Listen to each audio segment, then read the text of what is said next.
I'm Stephanie from Oh You're Lovely, where we carry the largest selection of wood flowers in the United States. It's time for another tutorial, and today's tutorial is all about a cheese box.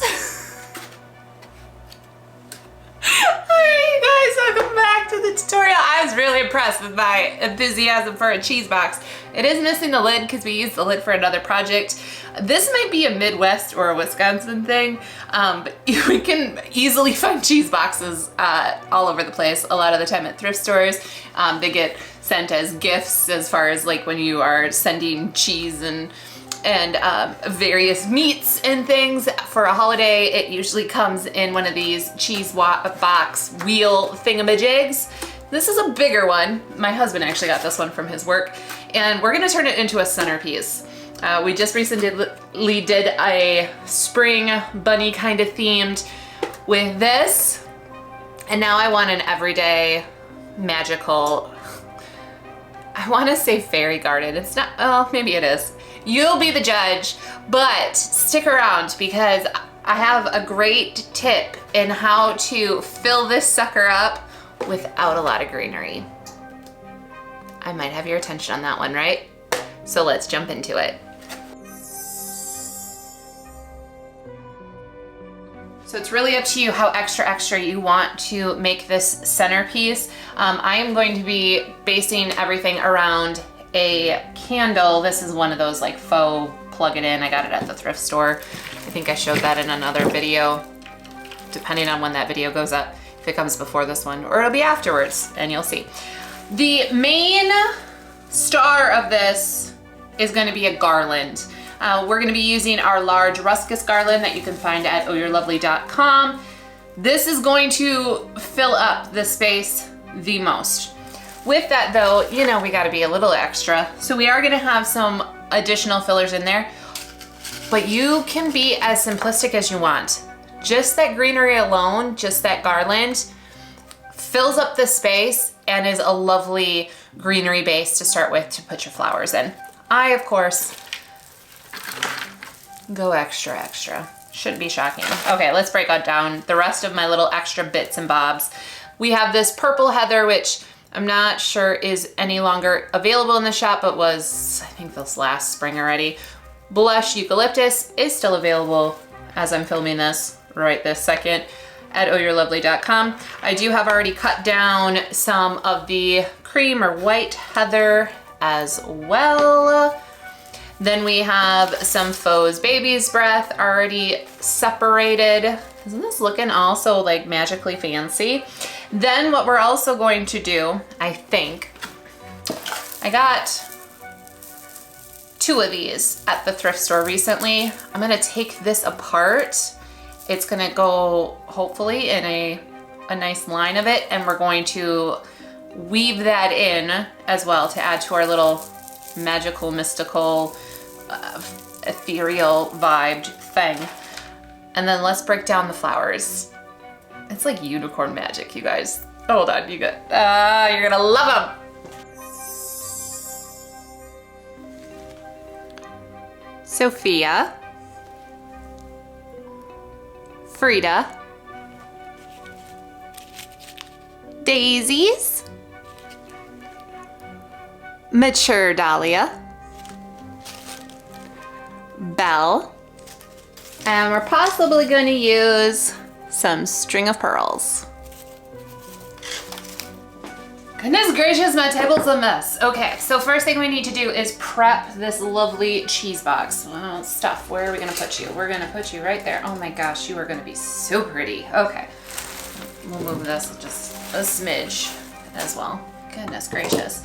So I have some rather used and abused floral foam, and we're just gonna flank it around the edges. I am not gonna glue this in because I wanna be able to take out everything if I want at a later date. So what I'm gonna do instead, because maybe I wanna use my cheese box as an actual cheese box at some point. Highly unlikely, but still a possibility. I'm gonna take some vinyl tape, and this isn't perfect by any means, but I'm just going to I need to get better scissors. Oh gosh. Don't take my crafty card away. We're just gonna kind of tape it in place a little bit. Once we get all this stuff in there, it's not moving and grooving in any way, but before we get to that point, we do need to get a little stable.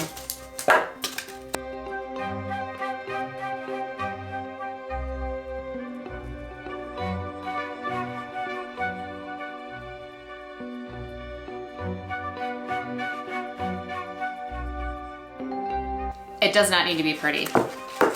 It doesn't. You just need a little bit of floral foam all around. So then what we're gonna do is we're gonna take our lovely garland. Now our garlands do have, on both ends, it's like little hooky things, which can come in handy depending on how you're like hanging your greenery. For this case, you wanna make sure that those get tucked under, because we don't want those popping through. And then we're just gonna loop this around on top of our floral foam. And it goes around a decent amount.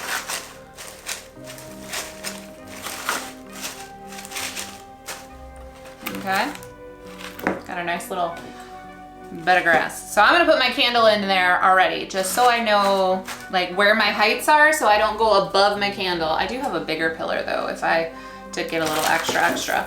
Okay, so for this lovely stuff, let's take this apart, shall we? And I did already take one apart, and it went apart fairly simple. I did have a couple little extra little straggler pieces.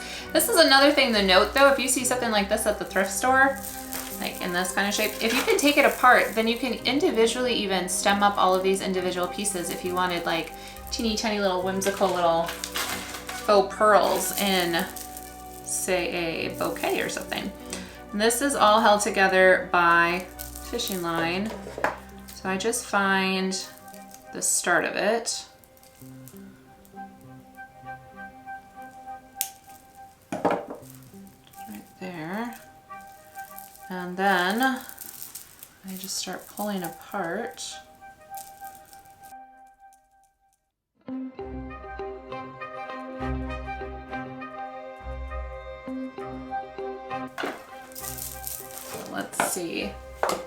Let's see how this looks. I don't know if I'm gonna like it or not. I don't even know if it's gonna be enough. If it's not enough as is, and I don't think it's going to be, just if I'm eyeballing what I think we can do.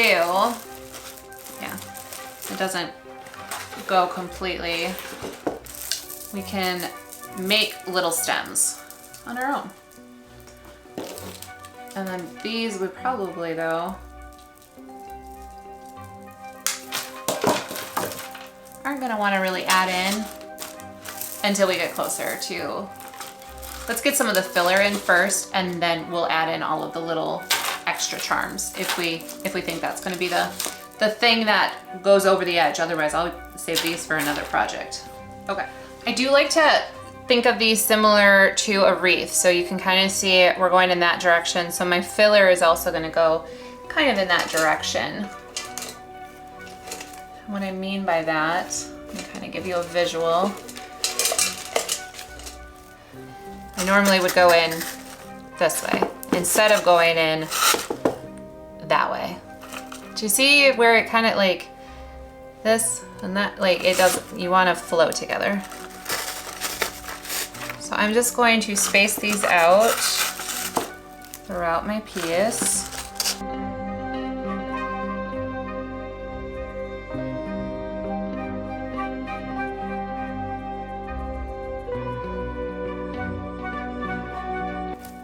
These we're gonna cut down off the stem.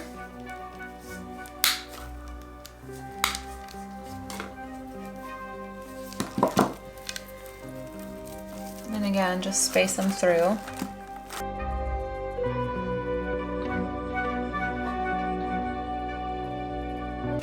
Now we've got the blush eucalyptus, and I'm gonna cut those into smaller stems. So like one stem, I'm still gonna cut like right here and at the base, because I don't need these to be super tall. And this way too, then I get to stretch out my greenery a little bit.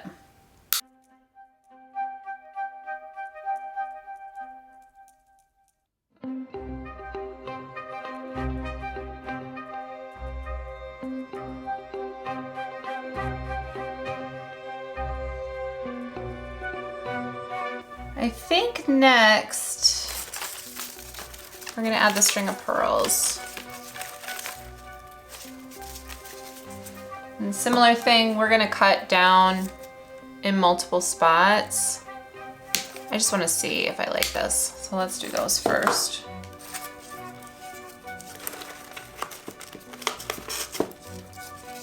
They're just like a fun little extra little piece to add in there. They're not the star of the show, but they're like a supporting cute little roll.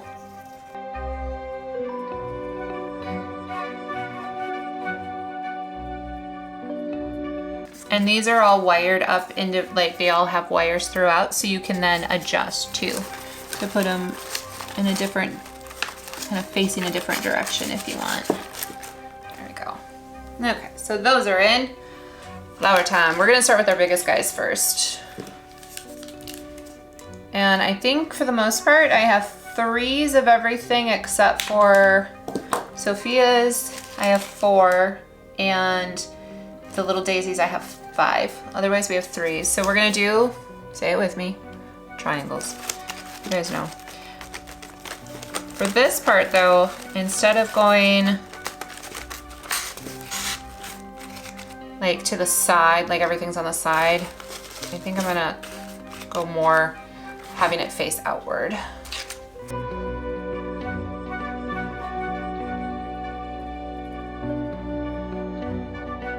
I don't know, it just makes it easier in my brain. Like I don't have to think so hard of where I want to put everything if I'm doing it in triangles and groups. Like things just start to work together really well.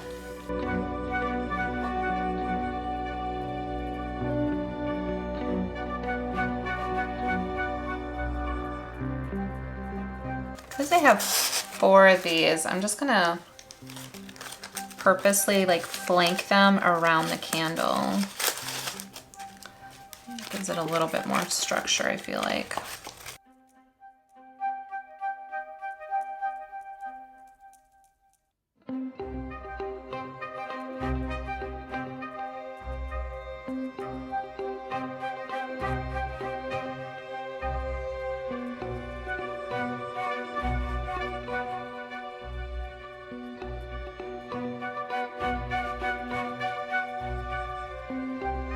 I don't know that we need any more of the baby's breath, so I think we're good on that.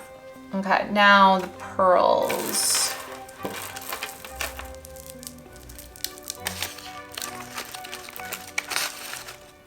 Yeah, we're going to do it as little bits.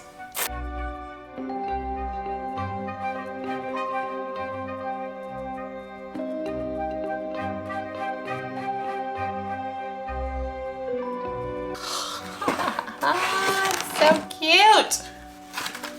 If this doesn't scream magical fairy princess, I don't know what will. You feel me on this? Look how cute that turned out.